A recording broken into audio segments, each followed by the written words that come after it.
I love that start where if I'm going to do this, I haven't really, Yeah. this is where I belong by the organ, and Yeah. will share us why. Yeah, it is where I belong. It was one of the things I was remembering when you asked me to do this was Father Sproul's memorial service, and the church was packed. But I had a place to go because I had a keyboard to sit at. It's one of the benefits of being in the choir, everybody. You have a place to sit for anything important. I've been here for a long time. I joined St. Martin's originally in the very early 80s for about a year. The choir director at the time, Linda Simmons, who was the music director here for 25 years, had worked at my previous parish in the 70s. And I ended up coming here. I couldn't stay much more than a year. I was really early in my working days, and it was just it's a lot of work, at least when you're young and still learning the repertoire. So I left after a year, and then in '89, I came back as a singer because I was buying a condo, and time, talent, and treasure, suddenly my treasure's gone. That's not happening, so I better go back to the time and talent thing. Well, they had a wonderful organist at the time, Frank Stein, so that talent wasn't going to be needed, but you can hide my voice in a choir.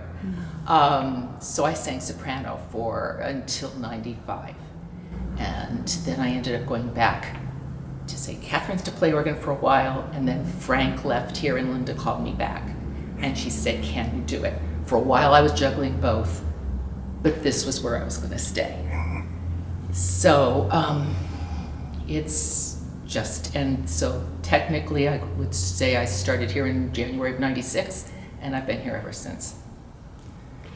And Kathy, why would technically be this where you want to stay? St. Martin's is a wonderful parish. First of all, don't get me wrong, music ministries, for those of you who are old, you'll remember the old Ralph Nader thing. You can't say something is better than something else unless you can prove it definitively with data, but you can't say something's the best. Choir, it's the best. I've seen, first of all, there's the feeling from the music that when you've got the harmonies, when you've got it's a collaborative ministry. We're all working together on some little thing that hopefully is going to inspire the congregation. At the very least, it's going to illustrate the readings for the day. So hopefully, and when you get the harmony right and everything, it's just transcendental. That's the word I want. There's an old saying, they who sing pray twice, because there's prayer in the music. There's prayer in every instrumental I do. Even if it's a classical piece, it's usually by a religious composer or something like that. There is prayer in everything I do here. The choir they're fun. Choir parties are good. They work together. They'll bicker a little at times, but they're all working together. And then when things don't go right for some of the members, I've watched, it's frequently a family thing. Maybe I should go back to that. I started back in the 70s at St. Catherine's. My parents and my sister joined the choir, and then they needed somebody to fill in on the organ, which I had a few organ lessons under my belt and 7 years of piano.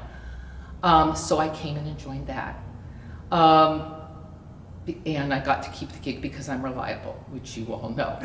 I will be here. I may not be good, but I'll be here. So it was always a family. There've been families, I've watched families lose where the husband and wife both sang and one of them would die of cancer, and you watch really quietly the other choir members step up to be there for their kids. A woman I know got divorced, and I watched my dad and the other men in the choir step up, and just on Sundays and Thursdays, because we do choir babies, people, be there for them, play with them, roughhouse with them, listen to them. It was a great example. Coming here, it's the same thing. The choir here, when my dad finally got sick, because my parents joined this choir in the 90s and stayed put until my dad died a few years ago. And the choir was great for him. The choir did well for him. They'd help him up the stairs to the choir loft so he could do his last tenebrae on Good Friday. It just was the best feeling. And then there was a group from both the 9 a.m. and the 11 a.m. choirs that joined us for his memorial service, which was phenomenal. So choir is family. When you really give to it and you commit to it, yeah, you've got a bunch of friends and family for life. And you're spending virtually all your time here praying because you're singing religious text and working together. It's the best. Okay. Do you want to tell us a little bit about the organ, the story about the organ? The organ. Does everybody see my baby? Okay, so way back in the day when we first started here, we had, in the 70s, we had an old con that sat about here, and that's got 2 keyboards and a few stops, and it's not bad. Well, after I left in the 80s, Frank helped them get an Allen organ like this one, and it had two registers, and it had a bunch of stops, and it was very, very good for the day. And we got a MIDI box for it, so if somebody wanted trumpet voluntary for their wedding, they got a trumpet sound. It was great. It was also old. I was telling people occasionally it would buzz. I don't know if we ever figured out what was going on in the speakers.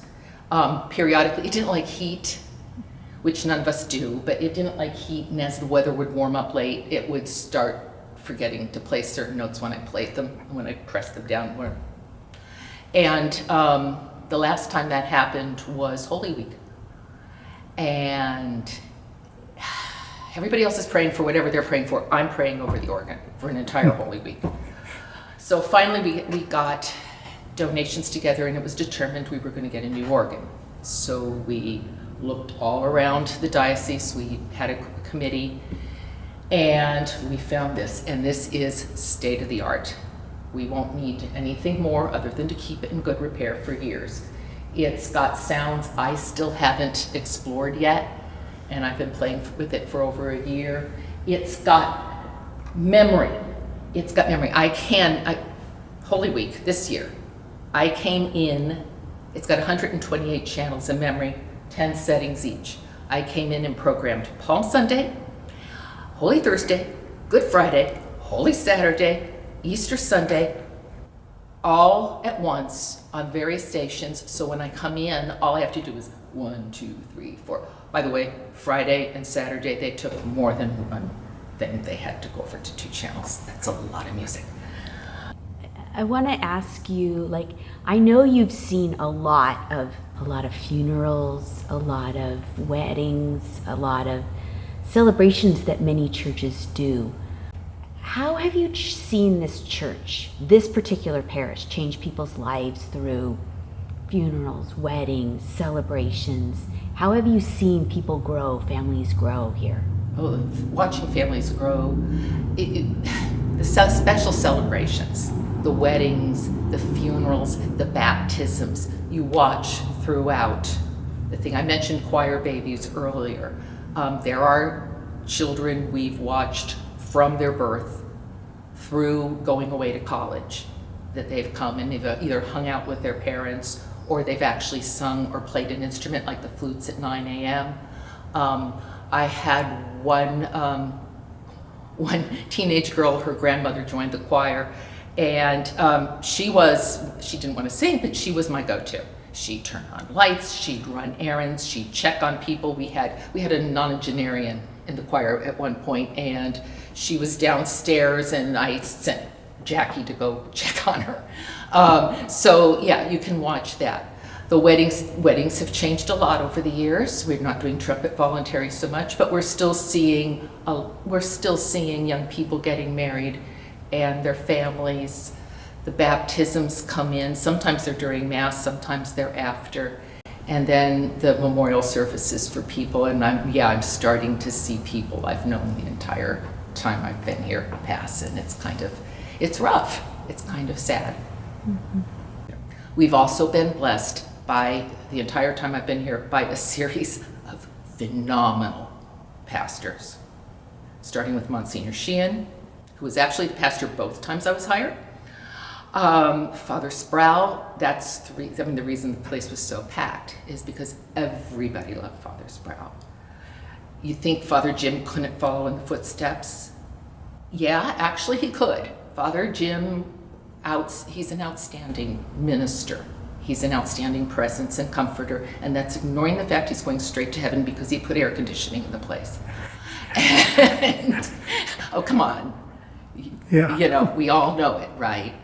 And then Father Elmer, who came in here right at the start of something none of us have ever experienced before and really handled it well, trying to keep the community together and keep our eyes on the Lord while we're dealing with all this nonsense and all this illness. He's been terrific. We've been blessed. There are a lot of parishes who can't say this. How has your role in this parish changed your life? Doing this, this is hard for me to explain how this has changed my life because I have been doing this more on than off since 1972.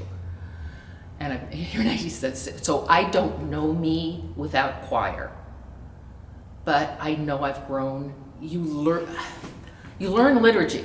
I can't make it through a freaking gospel reading because my mind will go off it'll trigger a hymn. And then my mind goes, I'll be singing the hymn in my head and all of a sudden I realize we're done and the homily's gonna start.